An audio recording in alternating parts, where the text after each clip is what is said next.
June నెల వాగ్దాన సందేశ కూడికి వచ్చిన మీ అందరికి ప్రేమపూర్వక వందనాలు తెలియజేస్తూ, ఈ దినమున దేవుడు నీతో నాతో మాట్లాడుతూ నీకు నాకు సంఘానికి ఒక వాగ్దానాన్ని దేవుడు ఇస్తూ ఉన్నాడు.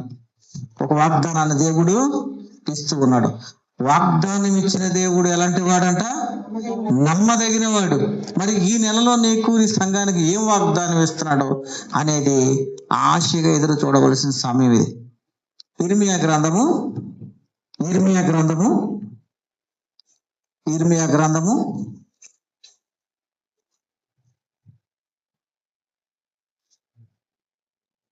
1వ అధ్యాయం 10వ వచనం. దేవుడు ఇచ్చే వాగ్దానం: పెళ్ళగించుటకును, విరగగొట్టుటకును, నశింపజేయుటకును, పడద్రోయుటకును, కట్టుటకును, నాటుటకును నేను ఈ దినమున జనముల మీదను రాజ్యముల మీదను నిన్ను నియమించి ఉన్నాను. దేవునికి స్తోత్రం, హల్లెలూయా. దేవుడు ఈ జూన్ నెలలో ఇచ్చిన వాగ్దానం ఏంటి? పెళ్ళగించుటకును, విరిగగొట్టుటకును, నశింపజేయుటకును, పడద్రోయుటకును, కట్టుటకును, నాటుటకును నేను ఏ దినమంట? ఈ దినమున జనముల మీద రాజ్యముల మీదను నిన్ను నియమించి ఉన్నాను అనే వాగ్దానాన్ని దేవుడు నీకు నాకు ఇస్తూ ఉన్నాడు. నిజమే, ఆలోచన చేస్తే ఆయన శక్తిమంతుడు. ఆయన దేనినైనాను పెళ్ళగించగల శక్తిమంతుడు. పెళ్ళగించటం అంటే ఇరుకు గోడలు ఏమైపోయినాయి? పెళ్ళగించబడి కుప్పకూలిపోయినాయి. బలమైన గోడలు ఏమైపోయినాయి? ఎలా కూలిపోయినాయి? దేవుని నామాన్ని స్తుతిస్తూ తన బిడ్డలు దాని చుట్టూ తిరిగినప్పుడు అదేమైంది? దాని అంతటదే పెళ్ళగించి పడిపోయినది. అంటే దేవుని శక్తి నీ నోట నా నోట స్తుతి అనేది వస్తే ఆ శక్తిని పొందుకోగలం. ఆ శక్తిని కళ్ళారా మనం చూడగలుగుతాం. కనుక దేవుడు ఈ దినము ఏమని వాగ్దానం ఇస్తున్నాడో? పెళ్ళగించుటకును, రెండోది విరగగొట్టుటకును, నశింపజేయుటకును, పడద్రోయుటకును. ఈ పడదోయటం అంటే ఎవడైనా పడగొడతాడు, కానీ కట్టడం అంటే కష్టం. అవునా? పడదోయటం అంటే ఎవడైనా పడగొట్టేస్తాడు, కానీ కట్టడం అందరికి రాదు. ఎక్కువ మందికి వచ్చింది ఏంటి? పాడు చేయటం, పడగొట్టడం వచ్చింది, కానీ బాగు చేయటం ఎవరికి రాదు. కానీ దేవుడు ఏమంటున్నాడు? కట్టుటకును, నాటుటకును నేను ఈ దినమున, ఏ దినమున? ఈ దినమున జనముల మీదను రాజ్యముల మీదను నిన్ను నియమించి ఉన్నాను. దేవుడు ఏం చేస్తున్నాడంట? జనముల మీద, అనేక మంది మీద, రాజ్యముల మీద, అధికారుల మీద నిన్ను నియమించి ఉన్నాను అనే వాగ్దానాన్ని తెలియజేస్తున్నాడు. అంటే దేవాది దేవుడు నువ్వు నమ్మితే ఏం చేస్తాడు? అసాధ్యాన్ని సుసాధ్యం చేసి చూపిస్తాడు. కనుక మనము అసాధ్యాన్ని సుసాధ్యం చేసే దేవాది దేవుని యొక్క వాగ్దానాన్ని జ్ఞాపకం చేసుకుని మనం ఏం చేయాలి? నమ్మి ఆయన వాగ్దానాన్ని కానీ మనం జ్ఞాపకం చేసుకుంటే దేవుని యొక్క గొప్ప కార్యాలు మనం చూడగలుగుతాం. నీ జీవితంలో కూడా నీవు కూడా ఏం చేయడానికి అవకాశం ఇస్తున్నాడు దేవుడు? కట్టుటకు అవకాశం ఇస్తున్నాడంట. ఏంటంట? కట్టడానికి. ఈ మనుషులు ఏం కడతారు? అయితే ఒక ఇల్లు కడతారు, అంతేనా? మనుషులందరికీ చాలా ముఖ్యమైనది ఏంటి? భూమి మీద నివాసం. ఒక ఇల్లు కట్టుకుంటారు మా అయితే, అవునా? ఇంకొంతమంది అయితే ఇంకెక్కువ కట్టొచ్చు. కానీ దేవుడు నిన్ను నన్ను ఇల్లు కట్టడానికి కాదు, మరి ఏమి కట్టడానికి? ఆయన నిన్ను ఏర్పాటు చేసుకున్నాడు కట్టడానికి. విశ్వాసములో అనేకుల్ని కట్టడానికి, విశ్వాస జీవితంలో అనేకుల్ని నిలబెట్టడానికి, అనేకుల్ని ఏం చేస్తున్నాడు? అవిశ్వాసులైనటువంటి బిడ్డలకి విశ్వాసం అనే నాట్లు హృదయంలో వేయటానికి దేవుడు ఈ దినాన్ని నిన్ను నన్ను ఏర్పాటు చేసుకున్నాడు. ఆ ఏర్పాటు చేసుకున్న దేవాది దేవుడు నమ్మదగిన వాడు. ఆయన రాజ్యానికి అంతము లేదు. ఆయన రాజ్యానికి అంతము లేదు. అన్ని జనముల మీద ఆయన అధికారి అయి ఉన్నాడు. కనుక నేను జనముల మీదను రాజ్యముల మీదను నిన్ను నియమించి ఉన్నాను అని వాగ్దానం ఇస్తున్నాడు. నిజమే కదా? ఆలోచన చేస్తే తినటానికి తిండి లేని, ఉండటానికి నివాసం లేని, కట్టుకోవటానికి సరైన బట్టలు లేని, అనేకమైన ఆర్థికపరమైన ఇబ్బందుల్లో కూరుకుపోతున్నటువంటి సమస్యల్లో సతమతం అయిపోయిన, అనారోగ్యంతో బలహీనం అయిపోయిన బిడ్డలు రాజ్యం మీద జనముల మీద నియమించటం ఏంటి, ఈ వాగ్దానం ఏంటి అని ఆలోచన చేస్తే దేవుడు ఒక ప్రణాళిక కలిగి ఉన్నాడు. నీ పట్ల, నా పట్ల దేవుడు ఒక ప్రణాళిక కలిగి ఉన్నాడు. ఆలోచన చేద్దాం. ఒంటరిగా ఉన్నటువంటి వ్యక్తిని యోసేపుని దేవుడు ఏం చేశాడు? జనముల మీద రాజ్యాల మీద అధికారిగా చేశాడు. ఎక్కడి నుంచి? పడిపోయిన వ్యక్తిని, గోతులో పడిపోయిన వాడిని తీసుకువెళ్ళి, పడద్రోయబడిన వాడిని తీసుకెళ్ళి ఏం చేశాడు? తన కుటుంబాన్ని, తన సంతతిని, తన జనాంగాన్ని కట్టే స్థితికి, పెట్టే స్థితికి దేవుడు ఏం చేశాడంట? అతన్ని నియమించి తన యొక్క కుటుంబాన్ని ఏం చేశాడు? దేవుడు రక్షించాడు. ఈ రాత్రి కాల సమయంలో, ఈ దినము కూడా దేవుడు ఈ జూన్ నెలలో నీకు నాకు వాగ్దానం ఇస్తున్నాడు. ఏంటంటే పెళ్ళగించుటకును, విరిగకొట్టుటకును, నశింపచేయుటకును, పడద్రోయుటకును ఏమీ చేయడానికి మనకు అధికారం లేదు. కానీ దేవుడు ఏం చేస్తున్నాడంట? సర్వ అధికారాన్ని ఇస్తున్నాడంట. ఈ రాత్రి కాల సమయంలో నువ్వేమి పెళ్ళగించాలి? నీ హృదయంలో ఉన్న పాపాన్ని పెళ్ళగించాలి. దాన్ని పెళ్ళగించడానికి దేవుడు ఏమి ఇస్తున్నాడు? నీకు శక్తిని ఇస్తున్నాడు. విరగొట్టుటకును, ఏం విరగొట్టాలి? నీ మనసుని విరగొట్టాలి. ఏం చేయాలంట? మనసును విరగొట్టాలి. మనసును విరగొట్టడం ఏంటండి? మనసును విరగొట్టడం ఏంటి? హృదయము అన్నిటికంటే మోసకరమైంది. ఆ మోసకరమైన మోసాన్ని కానీ ఈ రాత్రి కాల సమయంలో నువ్వు విరగగట్టగలిగితే, నీ హృదయంలో ఉన్నటువంటి కోపాన్ని, అసూయని, ద్వేషాన్ని నశింపజేయగలిగితే, దాన్ని పడగొట్టగలిగితే దేవుడు ఏం చేస్తాడంట? కట్టుటకును నాటుటకును నేను ఈ దినమున జనముల మీద రాజ్యముల మీద నేను నియమించి ఉన్నాను. మన పాపం అనే పాపాన్ని మనం ఒప్పుకోగలిగితే దేవుడు నిన్ను ఏం చేస్తాడంట? అనేకమైన అధికారిగా నియమిస్తున్నాడంట. ఎప్పుడు ఆశగా ఎదురు చూడగలిగితే ఒక దినమున నీ కొరకు, నా కొరకు దేవుడు ఏం చేస్తానంటాడు? పరలోక పట్టణములో అవకాశాన్ని ఇస్తానంటున్నాడు, నీవు నేను ఉండటానికి. అలాంటి పట్టణంలో మనం ఎలా ఉంటాం? అనేక మంది మీద అధికారులుగా ఉంటామంట, తీర్పరులుగా ఉంటామంట. తీర్పు తీర్చడం మన పని కాదు. దేవుడు ఏమన్నాడు? నా పని కూడా కాదు అని చెప్పాడు. కానీ మిమ్మల్ని నేను అధికారులుగా ఉంచుతానంటున్నాడు. అనేక మంది మీద ఏం చేస్తానన్నా? తీర్పరులుగా ఉంచుతానంటున్నాడు. అంటే దేవుడు నమ్మదగిన వాడు. మన విశ్వాసం ఉంచగలిగితే దేవుడు ఏం చేస్తాడో గొప్ప కార్యాలు చేస్తాడు. చూడండి, ఈ నెక్స్ట్ వచ్చిన చదవండి, ఆలోచన చేద్దాం. ఈ మాటలో ఒక సత్యం కనపడతా ఉంది. ఒకటి ఏం కనిపిస్తా ఉంది? తీర్పు అనేది కనిపిస్తా ఉంది. మనం చదివినటువంటి 10వ వాక్యంలో ఒకటి ఏం కనిపిస్తుంది? తీర్పు కనిపిస్తా ఉంది. అంటే పెళ్ళగించుటకును, విరుగుగొట్టుటకును అనే మాటలన్నీ ఆలోచన చేస్తే ఒక తీర్పుగా కనిపిస్తా ఉంది. 2 ఇందులో పునరుద్ధరణ అనే మాట కూడా కనపడతా ఉంది. ఎలాగా అంటే పడగొట్టడమే కాదు, తిరిగి లేపగల శక్తిని కూడా దేవుడు ఏం చేస్తా అన్నాడో ఇస్తానంటున్నాడు. అంటే పడిపోయిన స్థితిలో ఉన్నావేమో, బలహీనంగా ఉన్నావేమో, బాధపడుతూ ఉన్నావేమో, ఇబ్బంది పడుతూ ఉన్నావేమో, ఇరుకుల్లో ఉన్నావేమో, నీవు దేవుని మీద ఆశ పెట్టుకో. దేవుడు నిన్ను తిరిగి కట్టబోతున్నాడు. దేవునికి స్తోత్రం, హల్లెలూయా. మరలా నిన్ను నాటబోతున్నాడు. నాటితే ఏమవుద్ది? అది చిగురిస్తుంది. కనుక ఈ దినమున దేవుడు నీతో నాతో వాక్యాన్ని పంచుకుంటున్నాడు. కనుక చెడిపోయిన ఇశ్రాయేలు రాజ్యాన్ని దేవుడు తిరిగి నిర్మించటానికి ఆశపడుచు ఉన్నాడు. ఏంటంట?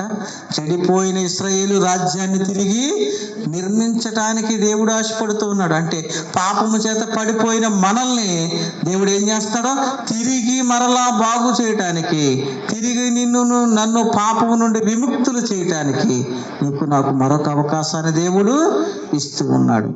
ఆలోచన చేద్దాం. మనం తిరిగి పునర్నిర్మాణము అంటే మరలా మనం పునర్జన్మ సంబంధమైన అంటే మరలా మన బ్రతుకుని మార్చుకుని చక్కటగా నూతనమైన మార్గంలో నడిచే అవకాశం మనకి దేవుడు ఇవ్వాలని ఆశపడుతున్నాడు. ఆలోచన చేద్దాం. తిరిగి మరలా మనం జన్మించాలంటే ఏం చేయబడాలి?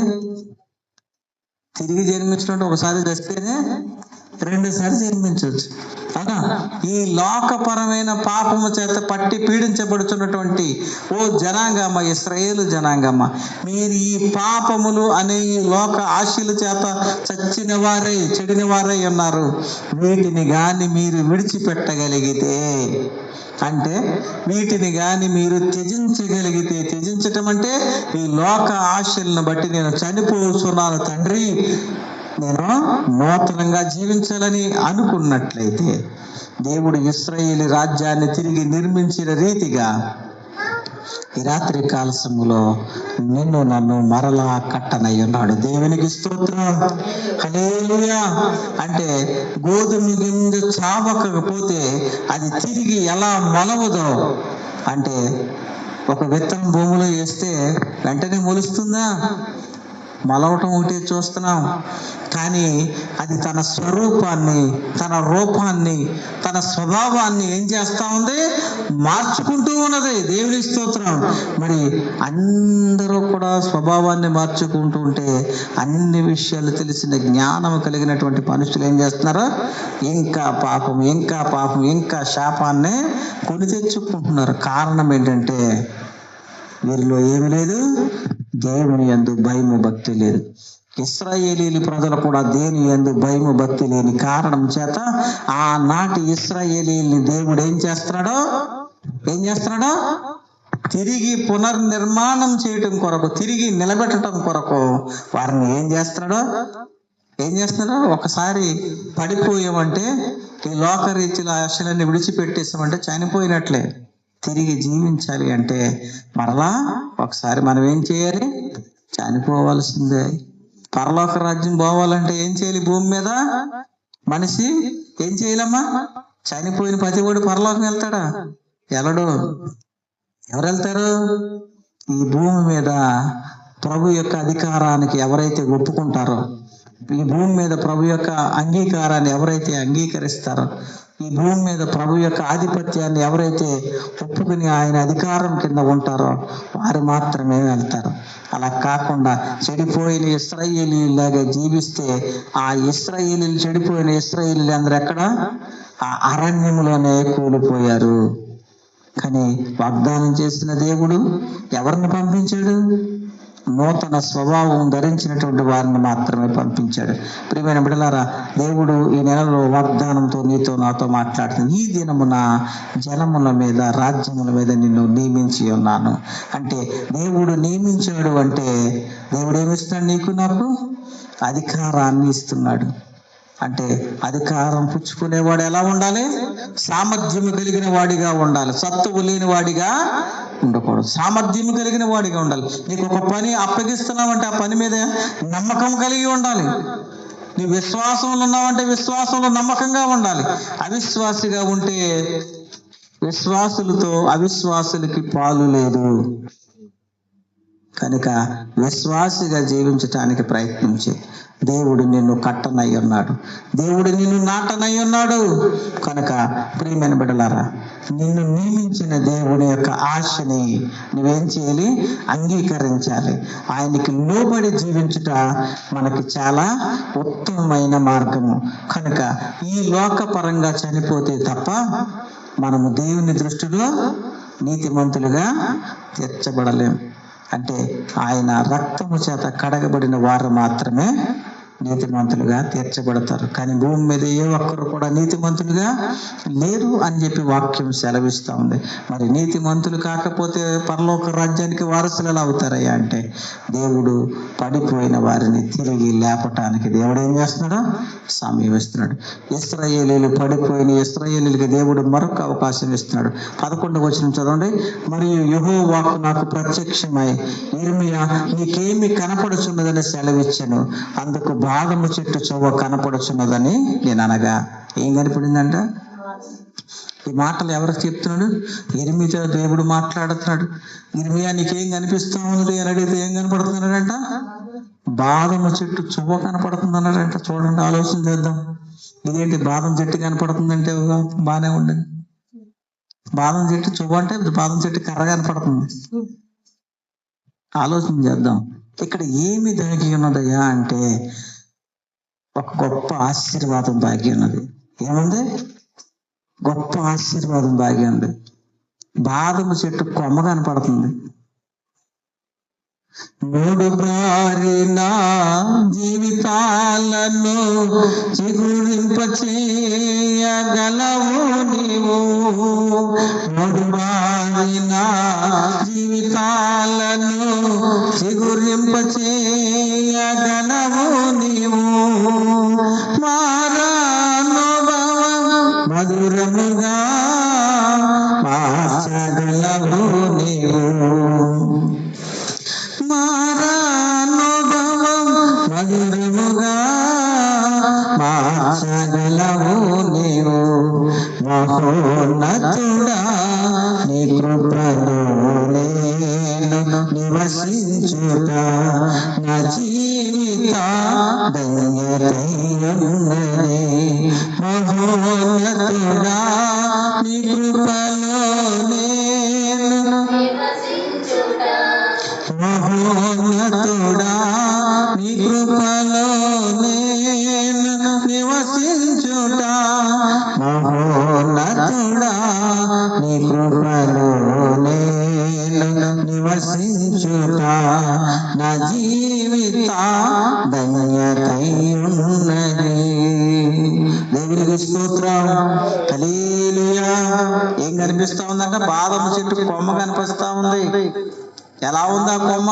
ఆకులు లేనిదై ఉన్నది. కారణం ఎందుకు ఆలోచన చేస్తే, పడగొట్టబడిన ఇశ్రాయేలీయులు తిరిగి దేవుడు ఏం చేయబోతున్నాడో లేపబోతూ ఉన్నాడు. బాదం చెట్టు చువ్వ కనపడుతుంది అని తర్జుమాలో రాయబడింది. కొమ్మ కనపడుతుందా ఉందని అర్థం. అంటే ఒక ఏం కనపడుతుంది? చెట్టు కొమ్మ కనపడుతుంది. ఆ కొమ్మకి ఏమి లేవు? చిగురించే మనసు, చిగురించి ఫలించే తత్వము అందులో లేదు. కానీ దేవుడు ఏమి ఇవ్వబోతున్నాడు? అహరోను కర్ర నుండి ఏం పుట్టిందంట? చిగురు పుట్టింది. ఈ బాదము చెట్టు చువ్వ నుండి ఇప్పుడు ఏం రాబోతున్నది? చిగురు రాబోతున్నది. ఆశీర్వాదం రాబోతున్నది. దేవునికి స్తోత్రం.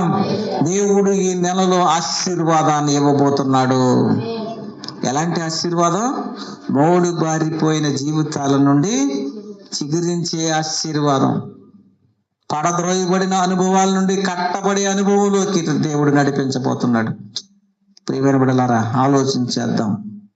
ఇక్కడ బాదము చెట్టు చువ్వకి అర్థం ఏంటంటే, అహరోను కర్ర. అహరోను కర్ర ఏం చేయబడింది? చిగురించింది. అంటే దేవుడు ఏం చేశాడు? ఎన్నుకున్నాడు. ఎప్పుడు? ఈ దినమున. ఎప్పుడంట? ఈ దినమున. ఏ దినం అది? అహరోను కర్ర చిగిర్చబడినప్పుడు దేవుడు అహరోనుని ఎలా నిలబెట్టాడు? నాయకుడిగా నిలబెట్టాడు. దేవునికి స్తోత్రం. నమ్మితే దేవుడు నిన్ను కూడా తలగా నియమించబోతున్నాడు. ఆమేన్. ఆలోచన చేస్తే దేవుడు పడద్రోయబడిన స్థితిలో నుండి కట్టి స్థితిలోకి దేవుడు తీసుకొస్తూ ఉన్నాడు. 12వ వచనం చూడండి. యెహోవా, నీవు బాగుగా కనిపెట్టితివి. నేను చెప్పిన వాక్యము నెరవేర్చుటకు నేను ఆతురపడుచున్నాను. ఏంటంట? దేవుడు చెప్పిన, మీరు చదవండి, జాగ్రత్త చదవండి.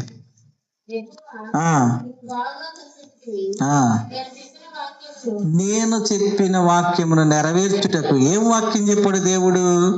ఈ దినమున జలముల మీద, జనముల మీద, రాజ్యముల మీద నిన్ను నియమించి ఉన్నాను అని చెప్పిన మాటని దేవుడు ఏం చేయబోతున్నాడంట? నెరవేర్చటానికి ఎలా ఉన్నాడంట? ఆశగా ఉన్నాడంట. దేవుడికి స్తోత్రం. నిన్ను దేవుడు ఆశీర్వదించటానికి ఆశగా ఉన్నాడు. కానీ అది ఆశీర్వాదాన్ని పొందుకోవటానికి నువ్వు సిద్ధంగా ఉన్నావా? దేవుడు ప్రశ్నిస్తూ ఉన్నాడు. ఈ రాత్రి కాల సమయంలో దేవుడు ప్రశ్నిస్తూ ఉన్నాడు. ఆశీర్వాదం తీసుకోవాలంటే అర్హత ఉండాలి. అర్హత ఎలా వస్తుంది? అర్హత లేకున్నా ప్రేమించావు, ఇది కేవలం నీ కృపయే. యోగ్యత లేకున్నా హెచ్చించావు, ఇది కేవలం నీ కృపయే. అర్హత లేకున్నా ప్రేమించావు, ఇది కేవలం నీ కృపయే. యోగ్యత లేకున్నా హెచ్చించావు, ఇది కేవలం కృపయే.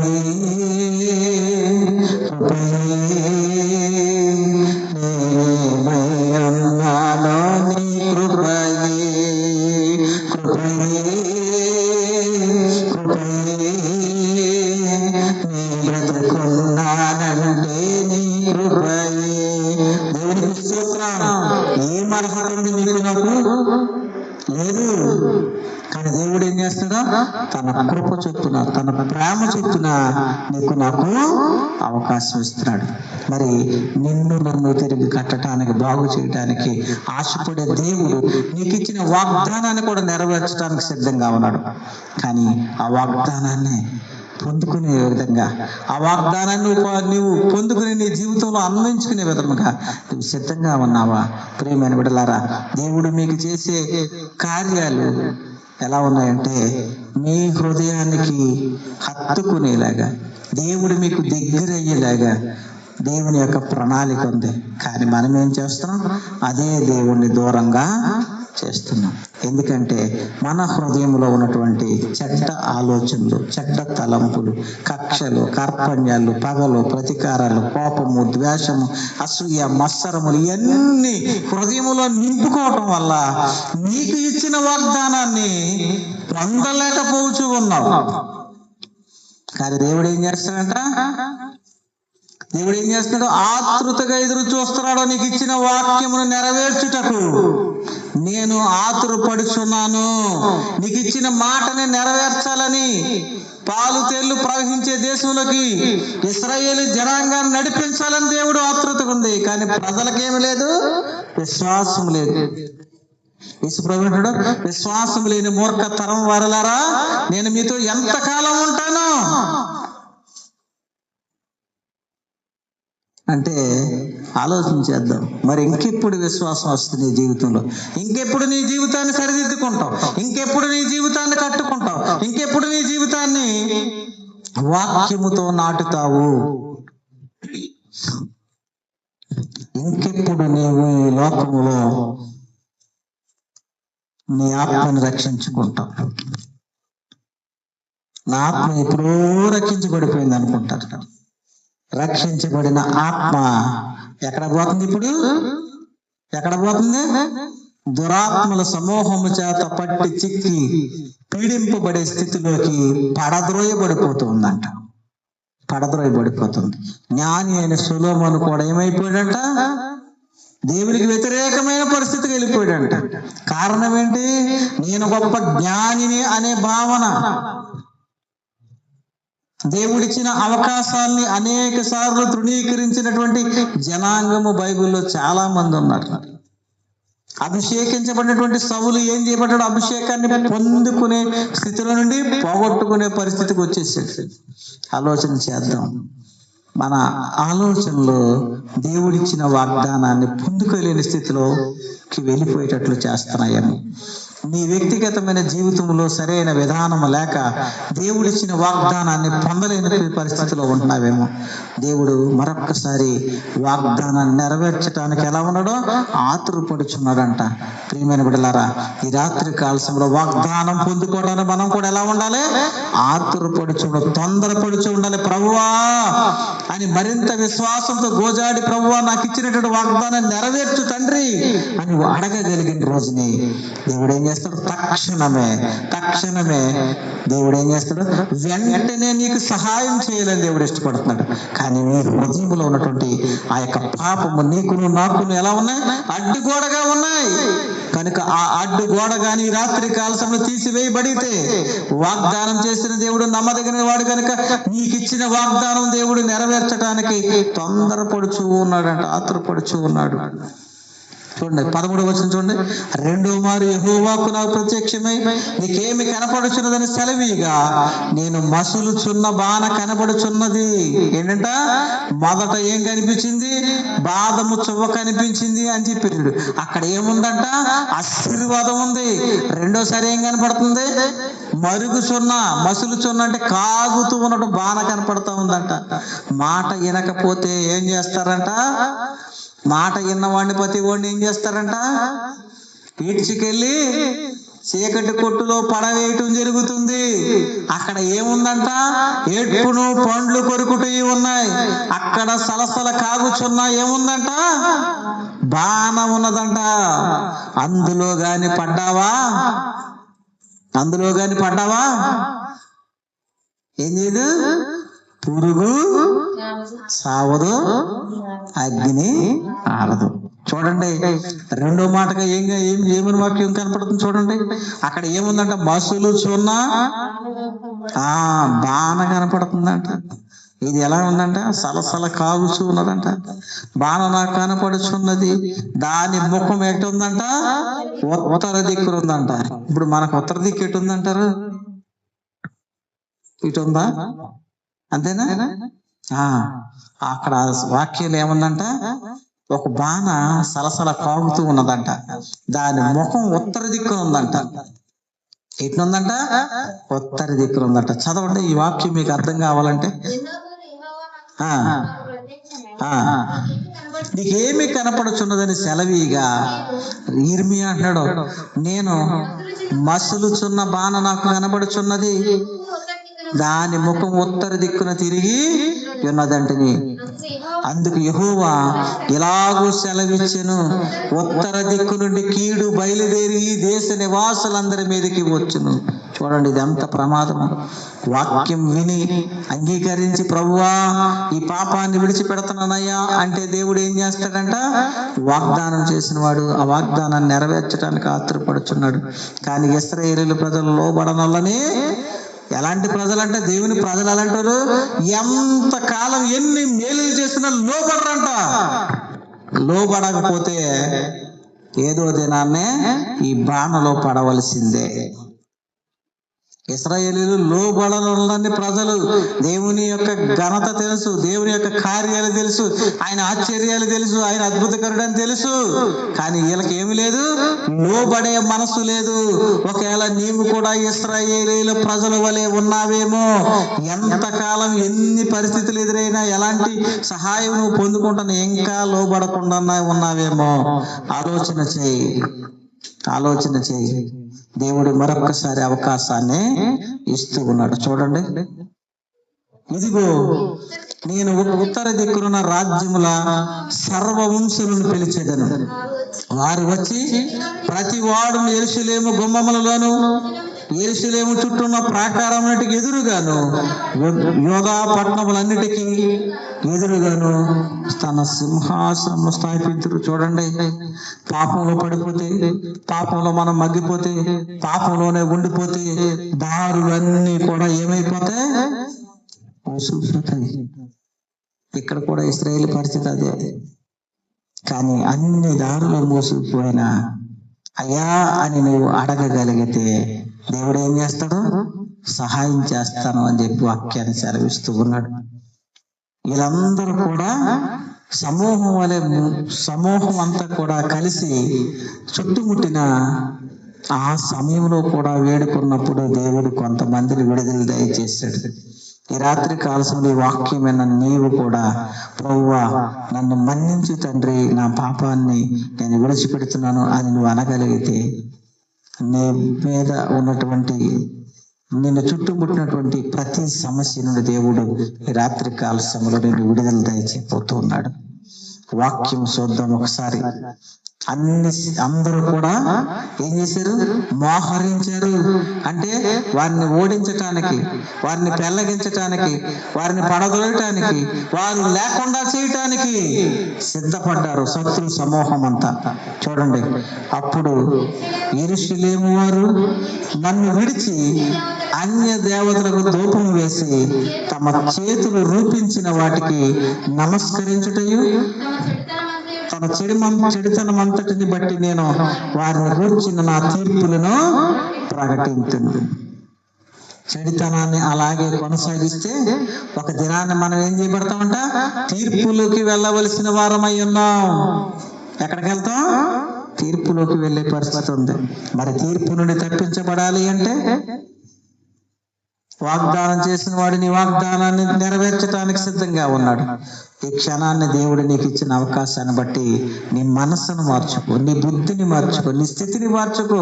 ఇంకెంతకాలం ఇలా బ్రతుకుతావు? ఇంకెంతకాలం ఇలా జీవిస్తావు? ఆలోచన చేయి. మార్పులకు దేవుడు నీకు నాకు తిరిగి అవకాశాన్ని ఇస్తున్నాడు. చూడండి, నెక్స్ట్ క్వశ్చన్ చూడండి.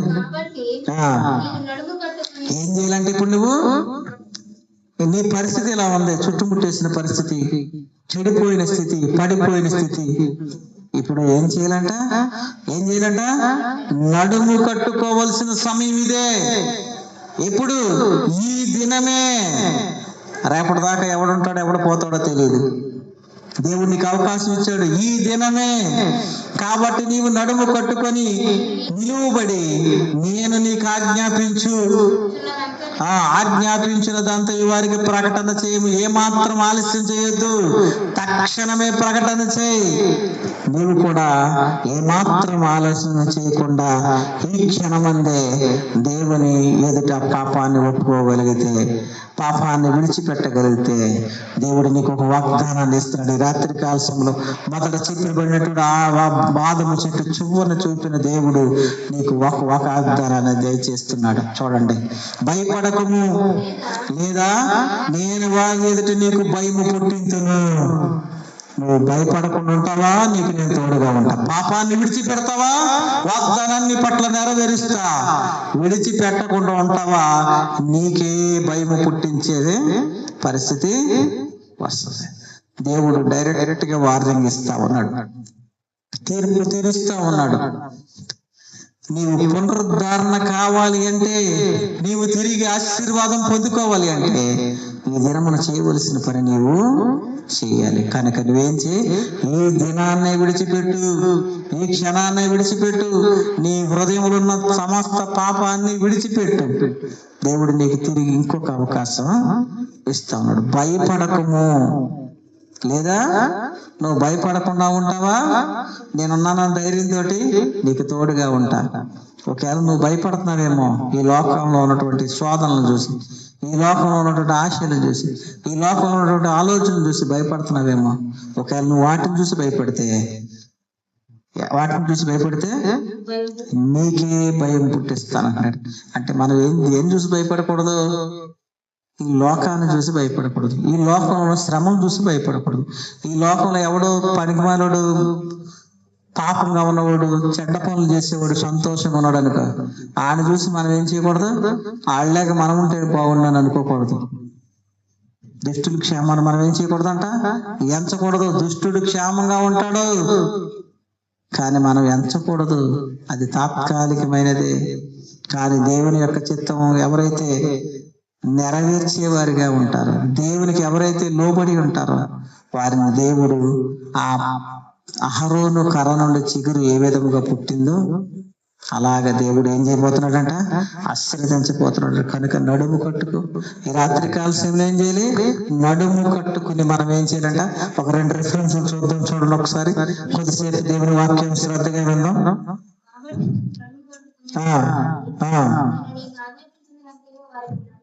ప్రకటన చేయండి. చూడండి ఒకసారి లూకా సువార్త 12వ అధ్యాయం, లూకా సువార్త 12వ అధ్యాయం 35వ వచనం చూడండి. లూకా 12, మీ నడుములు కట్టుకొని ఉండుడి, మీ దీపములు వెలిగించనీయుడి. ప్రభు చూడండి, తమ ప్రభువు పెండ్లి విందు నుండి వచ్చి కట్టగానే అతనికి తలుపు తీయుటకు అతడు ఎప్పుడు వచ్చునో అని అతని కొరకు ఎదురు చూచు మనుషుల వలె ఉండుడి. ఎవరు నడుము కట్టుకోమంటున్నాడట? ఏముంది ఇక్కడ వాక్యం? మీ నడుములు కట్టుకొనుడి. చాలా మంది ఏం చేస్తారంటే వాక్యాలు చక్కగా ఎదుటోళ్ళకి చెప్తారు, కానీ వాళ్ళకి మాత్రం ఉండదు.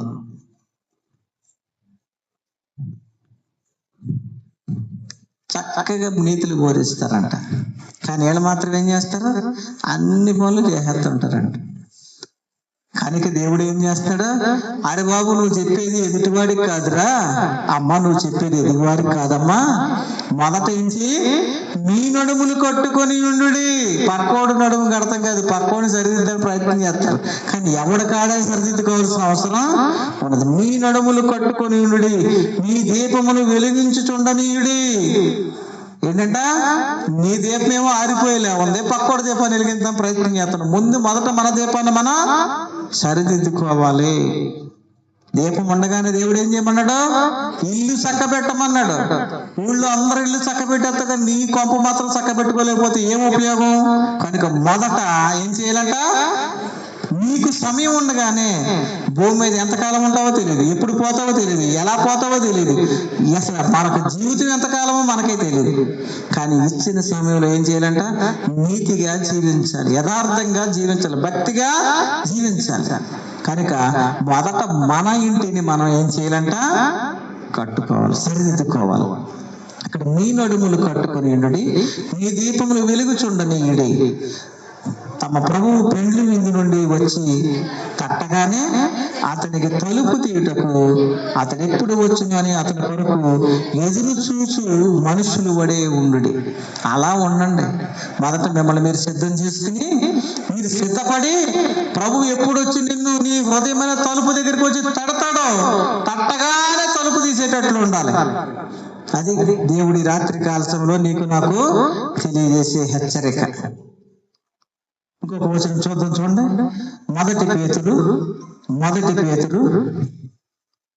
అపోస్తలుడైన పౌలు పేతురు రాసిన మొదటి పత్రిక 1వ అధ్యాయం 13వ వచనం. 1 పేతురు 1వ అధ్యాయం 13వ వచనం. 1 పేతురు 1వ అధ్యాయం 13వ వచనం. కాబట్టి మీ మనస్సు నడుము కట్టుకుని నిబ్బరమైన బుద్ధి గలవారే యేసుక్రీస్తు ప్రత్యక్షమైనప్పుడు మీకు తేటబడి కృప విషయమై సంపూర్ణ నిరీక్షణ కలిగి ఉండుడి. ఏముండాలంట? నిరీక్షణ ఉండాలంట. ఏముండాలి? ఎదురు చూసే తత్వం ఉండాలి, ఎదురు చూసే మనసు ఉండాలి నీకు. దేవుడు ఎప్పుడు వస్తాడా, నీ ఎప్పుడు హృదయమైన తలుపును తడతాడా తీయటానికి సిద్ధంగా ఉండాలంటే మొదట మనం ఏం చేయాలి? సిద్ధపడి ఉండాలని వాక్యం తెలియజేస్తుంది. ఇర్మీయా గ్రంథము 1వ అధ్యాయం 18వ వచనం చూద్దాం. యోధా రాజుల యొద్దకు గాని, ప్రధానుల యొద్దకు గాని, యాజకుల యొద్దకు గాని, దేశ నివాసుల యొద్దకు గాని, ఈ దేశమంతలో నీవెక్కడికి పోయినను ప్రాకారము గల పట్టణముగాను, ఇనుప స్తంభముగాను, ఇత్తడి గోడలుగాను నీ ఉండినట్లు ఈ దినమున నిన్ను నియమించి ఉన్నాను. దేవునికి స్తోత్రం. నీ నడుమును నువ్వు కట్టుకున్న తోడనే నీ స్థితి ఏమైపోయిందంట? నీ స్థితి ఎలా మారిపోయింది? నీ పాపాన్ని విడిచిపెట్టే తోడ నీ స్థితి ఎలా మారుతా ఉన్నది? ఇశ్రాయేలీయుల స్థితి ఎలా మారుతా ఉంది? పడిపోయే ఇశ్రాయేలీయులకి దేవుడు ఏం చేస్తూ ఉన్నాడు ఇప్పుడు? యోధా రాజుల యొద్దకు గాని, ప్రధానుల యొద్దకు గాని, యాజకుల యొద్దకు గాని, దేశ నివాసుల యొద్దకు గాని, ఈ దేశమంతటిలో నువ్వెక్కడికి పోయినా, నీ దేశంలో ఎక్కడికి పోయినా, నువ్వు ఎటు వెళ్ళినా ప్రాకారము గల పట్టణముగాను. దేవుడు ఎవరు ఉంచబోతున్నాడంట? ఎవరు నొచ్చపోతున్నాడు? నిన్ను కాదు, నన్ను అనాలే. ఎవరికి వారు ఏం చేయాలి? దేవుని యందు భయభక్తులు కలిగి పాపాన్ని విడిచిపెట్టి విశ్వాసంతో ఒప్పుకుని ప్రభువా నన్ను మన్నించి తండ్రి అని రాత్రి కాల సమయంలో నువ్వు అంటే నీకు ఇచ్చిన వాగ్దానం నెరవేర్చడానికి ఆతురపడే దేవాది దేవుడు ఏం చేస్తానంటాడట? నువ్వెక్కడగా పోయినా నీ మీద ఎంతమంది అధికారులు గాని, ఎంతమంది శత్రువులు గాని, ఎంతమంది మిత్రులు గాని, ఎవరైనా నీకు వ్యతిరేకమైపోయినా ఏమైపోయినా, ఎక్కడికి పోయినా ఎలాంటి అధికారం ఉన్నా సరే వాళ్ళందరి ముందు నేను ఏం చేస్తానంట? ప్రాకారము గల పట్టణముగాను. ప్రాకారం గల పట్టణంలో నువ్వు ఉంటే ఎవడొచ్చినా ఏమవుద్ది? ఏమీ కాదు. ఇనుప స్తంభం చూడండి, ఇనుప స్తంభముగాను ఇత్తడి గోడలుగాను నీవుండినట్లు ఈ దినమున నిన్ను నియమించి ఉన్నాను. దేవుడు ఏం చేస్తున్నాడంట? ఈ దినాన్ని దేవుడు నిన్ను అలా నియమించడానికి ఇష్టపడుచున్నాడు. పేతురు ఇర్మియా గ్రంథము 15వ అధ్యాయం, ఇర్మియా గ్రంథం 15వ అధ్యాయం, 1-2 నిమిషాలు ముగించేస్తాను. ఇర్మియా గ్రంథము 15వ అధ్యాయం 20వ వచనం ఒకసారి చూద్దాం. అప్పుడు నిన్ను ఈ ప్రజలను పడగొట్టజాలని ఇత్తడి ప్రాకారముగా నేను నియమించేదను. ఏంటంట? ఇక నిన్ను ఎవడో పడగొట్టలేడు, నేను ఎవడో జయించలేడు. ఎప్పుడో తెలుసా? దేవుని అంగీకరించి నువ్వు లోబడితే. చదవండి. నిన్ను రక్షించుటకును నిన్ను విడిపించుటకును నేను నీకు తోడయ్యిందును గనుక వారు నీ మీద యుద్ధము చేయుదురు గాని. దేవునికి స్తోత్రం, హల్లెలూయా. కానీ అంతకు ముందు ఎలా ఉంది పరిస్థితి అంట? అందరూ చుట్టుముట్టారు. కానీ ఇక్కడ ఏముంది? ఎవడొచ్చినా సరే, ఎవడున్నాడు నీకు తోడుగా? నేను నీకు తోడుగా ఉంటానని వాగ్దానాన్ని దేవుడు ఇస్తూ ఉన్నాడు. దుష్టుల చేతుల నుండి నేను విడిపించేదను, బలాత్కార చేతుల నుండి విమోచించేదను. కనుక ప్రియమైన విశ్వాసి, ఈ రాత్రి కాల సమయంలో దేవుడు నిన్ను హెచ్చరిస్తూ ఉన్నాడు. నీకు ఇచ్చినటువంటి సమయాన్ని బట్టి దేవుడు ఏం చేయాలి? దేవుడు ఏం చేయాలని ఆశపడుతున్నాడా? నిన్ను సరిదిద్దుకో, నేను నీకు తోడుగా ఉండాలని ఆశపడతా ఉంటే నువ్వేం చేస్తున్నావు? పనికి మాలిన పనులన్నీ చేసుకుంటూ పోతావు. అప్పుడు దేవుడు దూరం అవుతాడా, దగ్గర అవుతాడా? దూరం అయిపోతాడు. మనం చేసే పనికి మాలి పనుల వల్ల అలాగే దేవుడు దూరం అయిపోతున్నాం. అందుకే దేవుడు ఏం చేస్తాడంటే, ఇశ్రాయేలు ప్రజలు ఏ విధంగా పాపం చేసి పడిపోయారో అలా మీరు పడిపోకుండా ఉండాలని దేవుడు వాగ్దానంతో ఏం చేస్తున్నాడో, మీరు గాని మరలా నా వైపు తిరిగినట్లయితే, మీరు గాని విశ్వాసంతో ఉండగలిగినట్లయితే దేవుడు ఏం చేస్తాడంటాడంట? తిరిగి కట్టడానికి ఆయన సిద్ధంగా ఉన్నాడు. ఎలాగంట? ఆలోచించేద్దాం. యెషయా గ్రంథము 50వ అధ్యాయం 7వ వచనం చూడండి. యెషయా గ్రంథము 50వ అధ్యాయం 7వ వచనం. 57 యెషయా 57 చూడండి. ప్రభువు యెహోవా నాకు సహాయం చేయవాడు గనుక ఏంటి? సిగ్గుపడలేదు. ఎందుకంటే దేవుడు సహాయం చేసేవాడు నాకు ఉండగా నేనెందుకు సిగ్గుపడాలి? ఈ మాట ఎవడనుకుంటారు?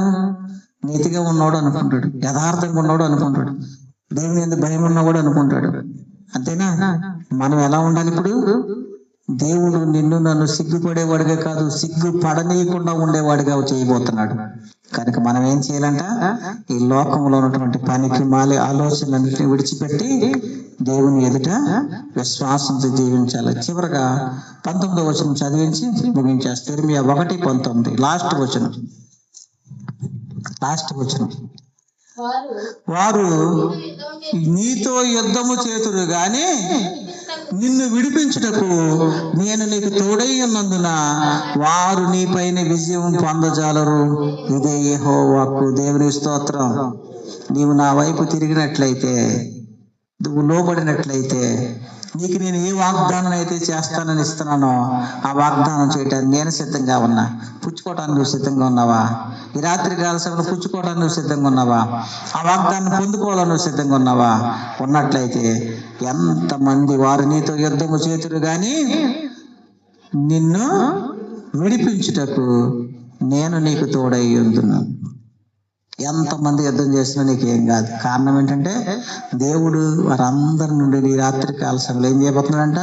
విడిపించబోతున్నాడంట. నేను నీకు తోడై ఉన్నందున వారు నీ పైన విజయము పొందజాలరు. ఎంత పోరాడిన నీ మీద ఏమి లేదంట, విజయం లేదు. దురాత్మకి, అపవిత్రాత్మకి, సాతానికి ఈ భూమి మీద, మనిషి మీద ఎన్నటికీ విజయము లేదు. కారణం ఏంటంటే దేవుడు తోడై ఉన్నాడు. దేవుడికి స్తోత్రం, హల్లెలూయా. అదే అధ్యాయం 8వ వచనం చదవండి. వారికి భయపడకము. ఎవరికి? ఈ లోకములో ఉన్న వారికి భయపడవద్దు. ఈ లోకములో ఉన్న అధికారులకి కాదు, దేవాది దేవునికి భయపడు. ఈ లోకంలో ఉన్న ఆశలకు కాదు, దేవుడిచ్చే ఆశయాలకి భయపడు. దేవుడిచ్చే ఆజ్ఞలకి భయపడు. దేవుడిచ్చే వాక్యానికి భయపడు. వారికి భయపడకము, నిన్ను విడిపించుటకు. నీ మీద ఎవడైతే వ్యతిరేకంగా, నీకు వ్యతిరేకంగా ఎవడైతే యుద్ధం చేయడానికి సిద్ధంగా ఉన్నాడో, నిన్ను ఎవడైతే పడగొట్టడానికి సిద్ధంగా ఉన్నాడో, నిన్ను ఎవరైతే అవమానపరచడానికి సిద్ధంగా ఉన్నాడో, వారిని చూసి నువ్వు భయపడొద్దు. కారణం ఏంటంటే నిన్ను విడిపించుటకు నేను నీకు తోడై ఉన్నాను. నిన్ను విడిపించుటకు నేను నీకు తోడై ఉన్నాను. ఇదే యెహోవా వాక్కు. కనుక పెళ్లగించుటకును, విరుగగొట్టుటకును, నశింపజేయుటకును, పడద్రోయుటకును, కట్టుటకును, నాటుటకును నేను ఈ దినమున జనముల మీద, రాజ్యముల మీద నిన్ను నియమించి ఉన్నాను. ఆమేన్. దేవుడు ఈ వాక్యాన్ని మన హృదయంలో నీరు కట్టి ఫలింపజేయును గాక. అట్టి విజయాన్ని పొందుకునే మనస్సును కలిగి మీ నడుము కట్టుకుని సిద్ధపడి దేవుడిచ్చే ఆశీర్వాదాన్ని తక్షణమే పొందుకోవటానికి ఈ రాత్రి కాలశంలో దేవుడు మిమ్మల్ని సిద్ధం చేశాడు. అట్టి ఆశీర్వాదాన్ని మనందరము అనుభవించము కాక. ఆమె ప్రార్థన చేసుకుందాం. చిన్న ప్రార్థన చేసుకుందాం. అందరూ కళ్ళు మూసుకుని, ప్రభువా నాకు ఇచ్చిన వాగ్దానం నెరవేర్చము తండ్రి. అవునయ్యా, నువ్వు ఇచ్చిన వాగ్దానం నెరవేర్చడానికి సిద్ధంగా ఉన్నావు, కానీ తీసుకోవడానికి మేమే సిద్ధంగా లేము అన్న సత్యాన్ని ఈ రోజు మాకు తెలియజేసి మమ్మల్ని హెచ్చరించినందుకు వందనాలు తండ్రి. అయ్యా, మమ్మల్ని మన్నించి తండ్రి, మమ్మల్ని మన్నించి తండ్రి, మమ్మల్ని మన్నించి తండ్రి. ఈ రాత్రి కాలశంలో ప్రభువా నీవిచ్చిన వాగ్దానాన్ని పొందుకోవటానికి, నీవిచ్చిన వాగ్దానాన్ని పొందుకోవటానికి ప్రభువా సహాయం చేయ తండ్రి. నువ్విచ్చిన వాగ్దానాన్ని పొందుకోవడానికి దేవా నేను మరొక్కసారి అడుగుతున్నాను తండ్రి, నాకు సహాయం చేయ తండ్రి. నా పాపాన్ని, నా శాపాన్ని, తప్పుల్ని అన్నిటినీ విడిచిపెడుతున్నానయ్యా. దేవా అన్నిటిని విడిచిపెట్టడానికి రాత్రి కాల సిద్ధంగా ఉన్నాను తండ్రి. ప్రభువా నేను లోబడలోనే ప్రజలుగా ఉన్నానేమో తండ్రి. నువ్వు ఎంత చెప్పినా విననొల్లని నేను వేస్తున్న చెవులు కలిగి ఉన్నానేమో, గ్రహింపలేని హృదయంతో ఉన్నానేమో తండ్రి. ప్రభువా ఈ రాత్రి కాలశంలో మరొక్కసారి అడుగుతున్నానయ్యా, నన్ను మన్నించి తండ్రి, నన్ను మన్నించి తండ్రి, నన్ను మన్నించి తండ్రి. నీ పాదాల చెంత చేరి అడుగుతున్నాను తండ్రి, నన్ను మన్నించి తండ్రి. ప్రభువా నాకు ఇచ్చిన వాగ్దానం నెరవేర్చడానికి సిద్ధముగా ఉన్నావన్న సత్యాన్ని తెలుసుకున్నానయ్యా. ప్రభువా పొందుకోలేని స్థితిలో నేను ఉన్నాను తండ్రి, నన్ను మన్నించి తండ్రి. అయ్యా నా పాపాలను తండ్రి నాకును నీకును మధ్య అడ్డుగోడగా ఉన్నాయి తండ్రి. అయ్యా ఈ రాత్రి కాలశంలో మా పాపాలను మన్నించి తండ్రి, మా పాపాలను మన్నించి తండ్రి. ఆయన మమ్మల్ని క్షమించి తండ్రి, మమ్మల్ని ప్రేమించే దేవుడు నీవే తండ్రి. ఇశ్రాయేలు ప్రజలను తిరిగి కట్టడానికి తండ్రి వేసిన వారికి తోడుగా ఉన్న దేవా ఈ రాత్రి కాలశంలో నాకును తోడుగా ఉండి నడిపించి తండ్రి. ప్రభువా సహాయం దయచే తండ్రి. అవును తండ్రి, ఈ వాక్యం విన్న తోడని నా నడుము కట్టుకుని తండ్రి నేను సిద్ధపడే మనసును కలిగి ఉన్నాను తండ్రి. నువ్వు ఇచ్చిన వాగ్దానాన్ని నన్ను నెరవేర్చు తండ్రి. ప్రభువా నాయన నీ వాగ్దానాన్ని మేము పొందుకునేటట్లు సహాయం చేసినందుకు వందనాలు తండ్రి. అది అనుభవించే భాగ్యాన్ని కూడా మాకు దయచేయబోతున్నందుకు వందనాలు తండ్రి. అయ్యా ఈ రాత్రి కాల సమయంలో మమ్మల్ని మన్నించి దేవా నీవిచ్చిన వాగ్దానం నా జీవితంలో నెరవేర్చు తండ్రి. నీవిచ్చిన వాగ్దానం నా జీవితంలో నెరవేర్చము తండ్రి అని ఎవరైతే ప్రార్థన చేస్తున్నారో వారి ప్రార్థన విన్నపాలకు చెవి ఎగ్గుము తండ్రి. నాయన వారు లోబడనొల్లని స్థితిలో నుండి లోబడే స్థితిలోకి వచ్చి ఉన్నారు తండ్రి. నాయన ప్రతి బిడ్డని క్షమించి తండ్రి, ప్రతి బిడ్డని ప్రేమించే దేవా మన్నించి వాగ్దానాన్ని నెరవేర్చు తండ్రి. శత్రువులపై విజయాన్ని దయచేసే దేవుడు నీవే తండ్రి. అవునయ్యా, ఈ లోకంలో ఎంతమంది యుద్ధం చేసినా నాయన నీవు తోడై ఉంటే ఎవ్వరు కూడా జయించలేరయ్యా. నీవు నా పక్షంగా ఉంటే ఎవరు జయించలేరు తండ్రి. అయ్యా, ఈ రాత్రి కాలసం నన్ను నీ వాక్యంతో బలపరిచినందుకు వందనాలు తండ్రి. నీ వాక్యంతో నన్ను స్థిరపరిచినందుకు వందనాలు తండ్రి. ప్రభువా నన్ను మన్నించినందుకు వందనాలు తండ్రి. తిరిగి చేర్చుకున్నందుకు వందనాలు తండ్రి. అయ్యా, నీ వాగ్దానాన్ని నా జీవితం నెరవేర్చి ఫలవంతంగా చేయమని ప్రార్థిస్తున్నాము తండ్రి. అవును తండ్రి, వాగ్దానం చేసిన దేవుడు నమ్మదగిన దేవుడు తండ్రి. ప్రభువా, నేను నీకు తోడై ఉన్నాను అని వాగ్దానం ఇచ్చావు తండ్రి. నాకు తోడై ఉన్న గొప్ప దేవా, నీకే స్తోత్రం తండ్రి. ఈ రాత్రి కాల సమయంలో తండ్రి ఎంతమంది నీ పైన వ్యతిరేకంగా పోరాడినా వారికి జయము లేదు అని చెప్పావు తండ్రి. అవునయ్యా, నన్ను జయింప చేయటానికి నాకు తోడుగా ఉండి నా పక్షంగా యుద్ధం చేయడానికి సిద్ధపడిన దేవా, నీకే స్తోత్రం తండ్రి. నన్ను నిలబెట్టేవాడా, నన్ను కట్టువాడా, నన్ను తండ్రి జీవింప చేయవాడా, నీకే స్తోత్రం. ఈ లోకమంది పరలోకమంది తండ్రి జీవింప చేయడానికి నాకు తండ్రి శక్తి లేకపోయినా నీ శక్తిని బట్టి తండ్రి నీ కృపను బట్టి నీ యొక్క దయను బట్టి దేవా, నా పాపాలను మన్నించి నాకు కూడా తండ్రి అవకాశాన్ని ఇస్తున్నందుకు వందనాలు తండ్రి. నాయన, అడిగిన ప్రతి ఒక్క బిడ్డకి సహాయం అనుగ్రహించిన తండ్రి. ప్రార్థించిన ప్రతి ప్రార్థనకి జవాబు దయచే తండ్రి. ప్రభువా, ఏ ఉద్దేశంతో, ఏ బాధతోటి, ఏ కన్నీరుతోటి, ఏ కష్టంతో తండ్రి ఏ అవసరాలతో నీ మందిరానికి వచ్చి ఉన్నారు తండ్రి, వారందరి ప్రార్థన ఆలకించుంటారు. వారందరి విన్నపాలు చెవియొగ్గుము తండ్రి. వారి ప్రార్థనకి రాత్రి కాలంలో ప్రతిఫలం అనుగ్రహించి తండ్రి నాయన, వారి పొందలేని స్థితిలో నుండి పొందుకునే స్థితిలోకి వారు నడిపించమని నేను నీవు ఇచ్చిన వాగ్దానాన్ని వారి జీవితంలో దేవ నెరవేర్చి నీవే మహిమ పొందమని ప్రార్థిస్తూ వేడుకొనుచున్నాము తండ్రి. ఆమేన్.